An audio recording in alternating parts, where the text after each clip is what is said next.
Aleyküm ve rahmetullahi ve berekatuhu. Güzel bir söz var. Edebdendir ki karşındaki insanları güzel şekilde dinleyesen. Ama ihtiyat bakımından her deyilene de inanmayasan. Bu söz o kadar güzeldir ki bunun en büyük delillerinden biri Peygamber sallallahu aleyhi ve sellem buyurması ki bir kişiye şer olarak yeter ki her eşitliğini danışsın. Ona göre insanlar adeten bu qaydaya riayet eləmədikləri üçün her eşitliklerini danışanların sayı çok olduğu üçün eşittiğimiz şeylerin çoxu da doğru olmayabilir. Təsəbbüte veya da subuta yetirmeye ihtiyacı olabilir.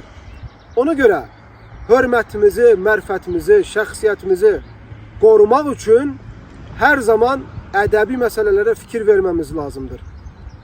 Çok insanlar danışabilir. Edebdendir ki dinleyek, ama edebdendir ki ehtiyat bakımından her deyiləni, xüsusən də subutsuz şeyler təsdiq eləməyək. Esselamu Aleyküm ve Rahmetullah.